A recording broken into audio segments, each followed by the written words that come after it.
Nós precisamos entender que a inclusão social é um processo que vai se atualizando de acordo com as épocas, de acordo com os diferentes contextos sociais. E essas mudanças, elas provocam transformações.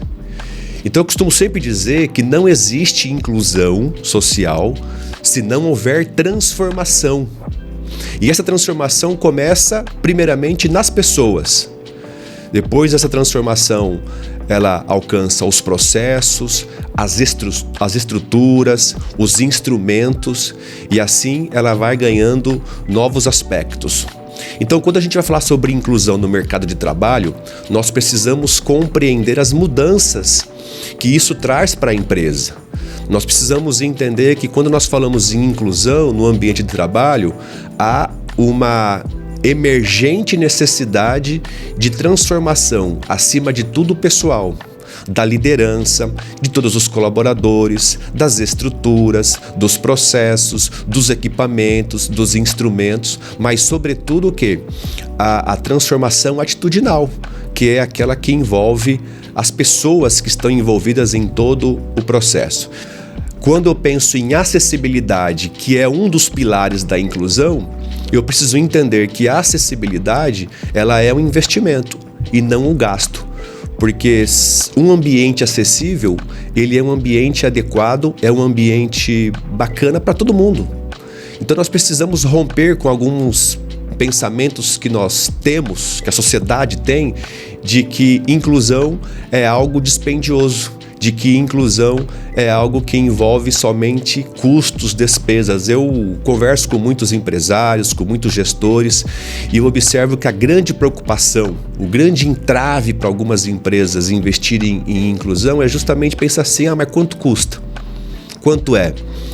E nós precisamos mudar essa mentalidade. Nós precisamos compreender que a inclusão, ela é um investimento e que uma empresa inclusiva, uma organização inclusiva, ela vai ser melhor para todo mundo. Ela vai ser melhor para todos os colaboradores. Todas as pessoas, elas se beneficiam da inclusão em qualquer um dos aspectos. Esse é um ponto que eu tenho trabalhado muito nos últimos anos, ao falar com gestores públicos, ao falar com gestores de empresas, ao falar com gerentes de RH, ao falar nas diferentes organizações, nas diferentes corporações, de que quando você começa a entender que a inclusão, ela é um investimento, que a inclusão faz parte da inovação e que a inclusão é algo que beneficia a todos, a mudança acontece. Então, esse é o papel da inclusão, provocar uma transformação social. Sem transformação, não há inclusão. Eu costumo sempre dizer que a métrica da inclusão, seja em qual aspecto for, é a transformação. Que mudança o processo de inclusão trouxe na sua organização, na sua empresa?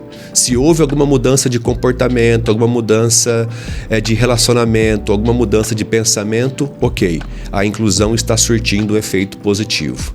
Se não houver nenhuma mudança, infelizmente, a inclusão vai ser um processo fracassado.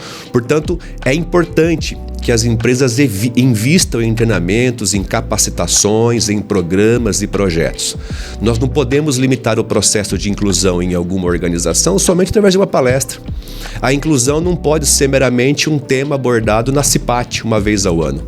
A inclusão, ela tem que ser um processo contínuo para uma aculturação da organização. Somente assim nós vamos conseguir fazer com que o assunto inclusão, com que o tema da inclusão, ele seja amplamente difundido em todos os papéis da organização, em todos os setores, em todos os ambientes.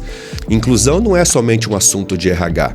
Inclusão é um assunto que deve envolver desde a liderança até todos os colaboradores. Quando uma empresa, ela diz que quer se tornar inclusiva, mas esse não é um projeto da liderança da corporação, esse programa está fadado ao fracasso.